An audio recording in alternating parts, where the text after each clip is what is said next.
Hey guys, what's going on? It's Russell Knight. I'm going to do a helpful video for you guys today. I'm going to share with you guys some tips, some tricks that I use when practicing for the upcoming whitetail season.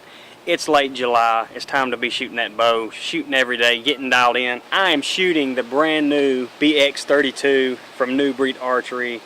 Beautiful OD green flag. Great bow. It's hot. It's about 100 degrees, but I'm out here shooting. I can't stand it. Checking cameras, shooting your bow.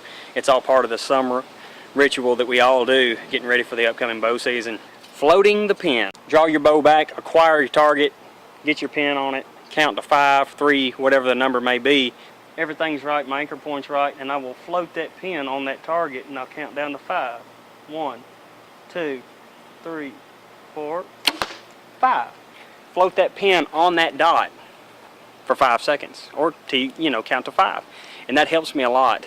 When I'm tired, or just, it's great practice. It's great practice to just sit there and float that pin and make sure you're dialed on that dot. Because a lot of times, when you develop target panic, or when when you're tired, you'll tend to rush the shot. And this method helps me a lot with floating the pin. Some other things I do when I'm practicing during the summer, when I'm practicing shooting my bow. A lot of targets nowadays come with a deer silhouette on them. It'll have your lungs, your heart, liver, stuff like that. What I've done over the years as a bow hunter, I've trained myself to aim low on a deer, and basically because about 90% of the time that deer's going to react to the shot, even if it's minutely. So what I've trained myself to do is aim low on a deer every time. If he doesn't react, you shot him through the heart. If he does react, you got his lungs. Worst case scenario, you spine him or miss him. But most of the time when you do aim low on a deer, you're going to smoke him, and that's just how it is. These deer can hear so well and react to the sound of a bow. It is just absolutely amazing. And I know it's hard because you want to shoot them like you do with a rifle. You want to put it right dead center of the lungs. And bow hunting, most cases, if you'll just bring that pin down or up, which we'll cover a little bit later, side housing, bring it up.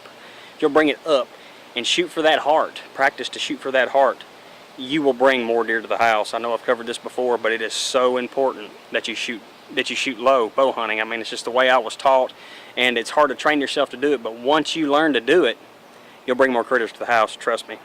Alright guys, I'm going to give you a little tip on hunting situations. A lot of people want to draw that bow back and they want to bring that side housing down like that, and then acquire target and shoot.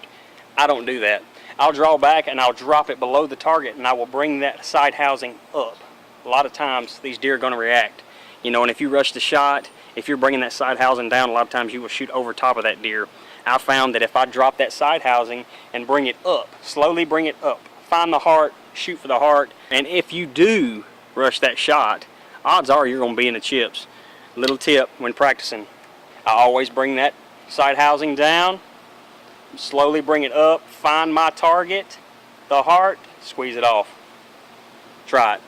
I hope this helps you guys out. This is what I use a lot during the summer.